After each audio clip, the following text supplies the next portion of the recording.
మనం ఇప్పటి వరకు చూసింది మన శరీర రూపం మాత్రమే. కానీ అది ఏర్పడింది 5 అద్భుతమైన పంచభూతాల నుంచి అన్న సంగతి మీకు తెలుసా? భూమి మీద పుట్టిన ప్రతి శరీరం కేవలం మాంసం, ఎముకల సంగమం కాదు. ఇది 5 భౌతిక శక్తుల అద్భుత కలయిక. ఇవే పంచభూతాలు. ఆ పంచభూతాలలో మొదటిది భూమి. మన శరీరంలోని ఎముకలు, మాంసం, చర్మం ఇవన్నీ భూమిలో ఉండే ధాతువులే. శరీర నిర్మాణంలో పృథ్వీతత్వం భౌతిక ఆధారంగా పనిచేస్తుంది. గర్భంలో శరీరం నిర్మాణమవుతున్నప్పుడు తల్లి తీసుకునే ఆహారం భూమి నుంచి వస్తుంది. ఆ ఆహారమే మన ఎముకలను, కండరాలను, చర్మాన్ని తయారు చేస్తుంది. మరణానంతరం శరీరం మళ్ళీ అదే భూమిలో కలిసిపోతుంది.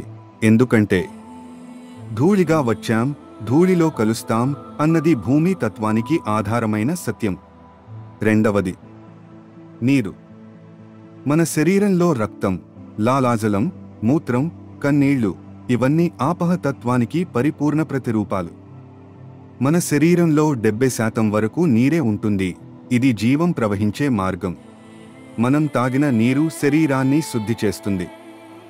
శరీరం నాడీ రసాలను నడిపిస్తుంది. అది మన శరీరం విడిచిన తర్వాత భూమిలో కలుస్తుంది. వృక్షాలకు, ప్రకృతికి, మళ్లీ జీవానికి మారుతుంది. మనం మరణించిన నీటి తత్వం జీవాన్ని కొనసాగిస్తుంది. మూడవది అగ్ని. మన శరీరంలోని జీర్ణశక్తి, శరీర ఉష్ణత, బుద్ధి, ఆకలి దప్పిక ఇవన్నీ అగ్ని తత్వానికి చెందినవే. మనం జీవించడానికి కావలసిన శక్తి అన్నీ జీర్ణ వ్యవస్థ ద్వారా వస్తాయి. ఇది శరీరంలో చిన్న అగ్నిలా పనిచేస్తుంది. గరుడ పురాణం ప్రకారం మానవ శరీరం తేజస్సుకి నిలయంగా ఉంటుంది. మరణించిన తర్వాత శరీరాన్ని అగ్నిలో దహనం చేయడమే అత్యంత పవిత్రమైన విధానం. అలా అగ్ని నుండి వచ్చిన శక్తిని మళ్లీ అగ్నిలోకి విలీనం చేయడం ద్వారా ప్రకృతి చక్రం పూర్తవుతుంది. నాలుగవది వాయువు. మనం పీల్చే ప్రతి శ్వాస మన జీవితం. అలానే వాయువు మన శరీరాన్ని నడిపించే ఓ చలన శక్తి. గర్భస్థ శిశువు మొదటి శ్వాస పీల్చినప్పుడే జీవితం మొదలవుతుంది. చివరి శ్వాసతో జీవితం ముగుస్తుంది. చివరిది ఆకాశం.